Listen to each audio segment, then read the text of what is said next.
आज बड़े बड़े लोग फिसल जाते हैं जब कहा जाए कि कादियानियों के घर मत जाओ, उनके शादी ब्याह में गमी खुशी में शिरकत मत करो, उनसे हाथ मत मिलाओ। तो वो कहते हैं आखिर जिंदगी गुजारनी है, कारोबार करना है, ये कैसी पाबंदियां हम पे तुम लगा रहे हो। ऐसे लोगों को इस खैबर वाले गधे से सबक हासिल करना चाहिए।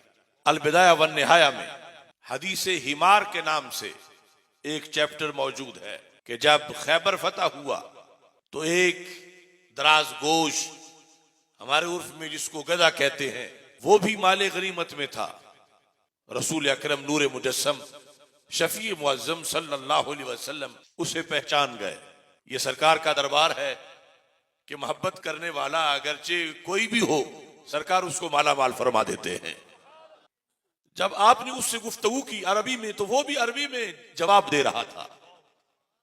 सहाबा ने वो सारी गुफ्तगू उसकी सुनी और रसूल अकरम सल्लल्लाहु अलैहि वसल्लम ने जो इरशाद फरमाया वो भी सुना।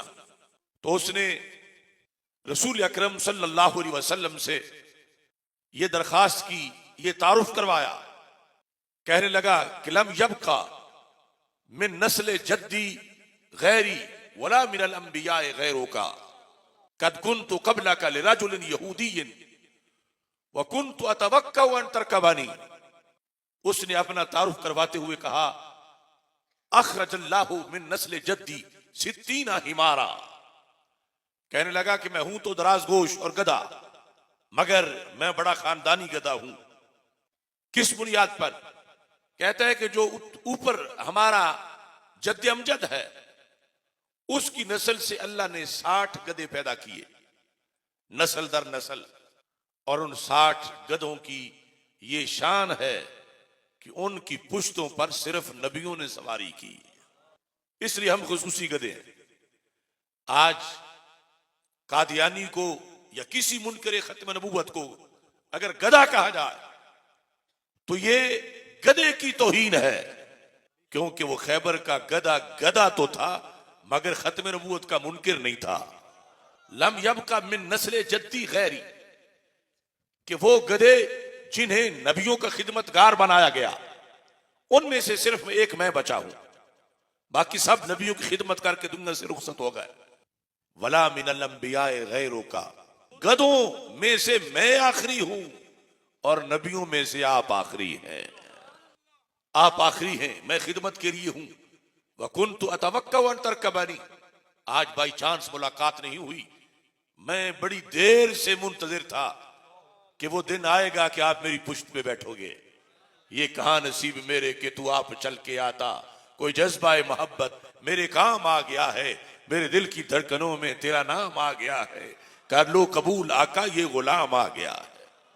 अब देखो, इंसान हो के अगर उसको रसूल पाक सल्लल्लाहु अलैहि वसल्लम के आखिरी नबी होने की पहचान नहीं, इस पर उसका ईमान नहीं, तो वो कितना बदतरीन इंसान है कि उधर एक गधा है, उस गधे को रब्बे जुल जलाल ने ये पहचान दी है सरकार को देखकर, और वो पहले जानता था और मुंतजिर था और तवक्को करता था कि रसूल अकरम नूर मुजस्सम शफी मुअज्जम सल्लल्लाहु अलैहि वसल्लम उस पे रौनक फरोज होंगे। इस अकीदे के साथ उसने इसके तकाजे भी पूरे किए। आज बड़े बड़े लोग फिसल जाते हैं जब कहा जाए कि कादियानियों के घर मत जाओ, उनके शादी ब्याह में गमी खुशी में शिरकत मत करो, उनसे हाथ मत मिलाओ। तो वो कहते हैं आखिर जिंदगी गुजारनी है, कारोबार करना है, ये कैसी पाबंदियां हम पे तुम लगा रहे हो। ऐसे लोगों को इस खैबर वाले गधे से सबक हासिल करना चाहिए। उसने रसूल पाक सल्लल्लाहु अलैहि वसल्लम के सामने अपने इश्क का इजहार किया कि मैं बड़ी देर से तवक्को कर रहा था, इस इंतजार में था कि आप मुझ पे तशरीफ फरमा होंगे, और इसका इस लिहाज से मैंने तैयारी भी बड़ी की।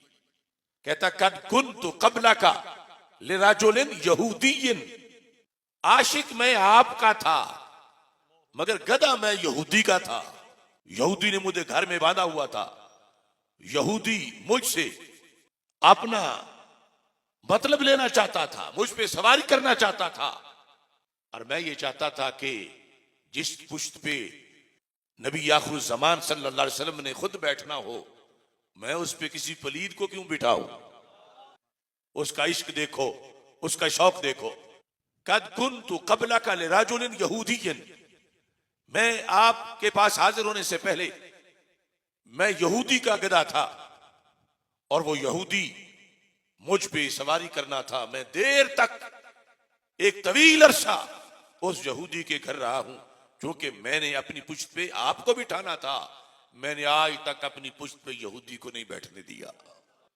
कद कुन्तु आसुरु बिही, वो जब भी बैठने लगता था मैं फिसल जाता था। अगर मैं कायम रहता तो वो फिर बैठ पाता।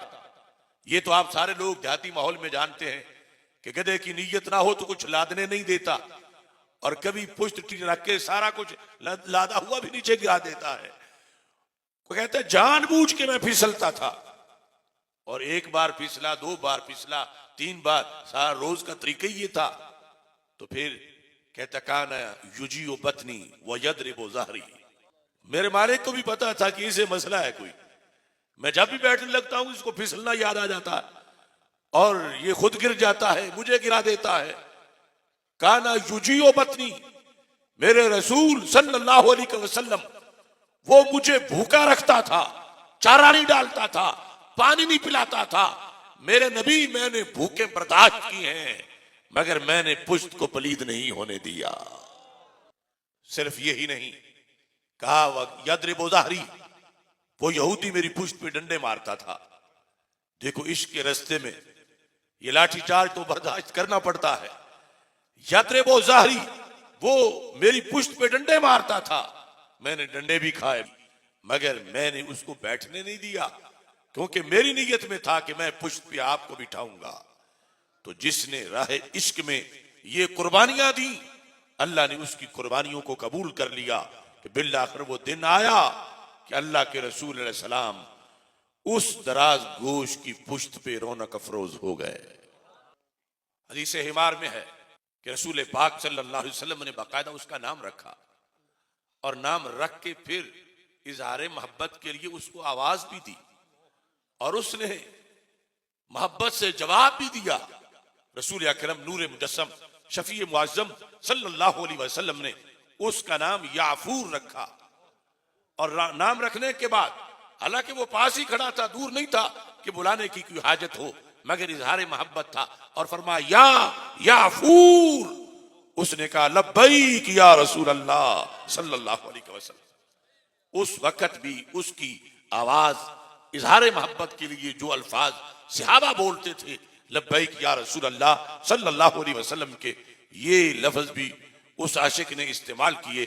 और इसमें क़यामत तक के लिए हम इंसानों के लिए सबक है कि जब वो एक हैवान होकर, जिसे अकल भी मुयस्सर नहीं थी, लेकिन इश्क उसका इमाम बना, तो उसने भी किसी बद अकीदा से, पलीद बंदे से अपने आप को दूर रखा, पुश्त अपनी सलामत रखी। तो आज जब हम ये उम्मीद रखते हैं कि क़यामत के दिन रसूल पाक सल्लल्लाहु अलैहि वसल्लम के मुकद्दस हाथों से कौसर का जाम पिएंगे, सरकार दो आलम सल्लल्लाहु अलैहि वसल्लम से मुसाफा करेंगे, तो आज हमें अपने हाथ हर राफजी, खारजी, कादियानी और इस तरह के जो बद मजहब है उनसे बचा के रखने चाहिए, ताकि रसूल अकरम नूर मुजस्सम शफी मुअज़्ज़म सल्लल्लाहु अलैहि वसल्लम अपने इनामात से हमें नवाजें और हम क़यामत के दिन भी सरकार के कुर्ब से बहरावर हो सके।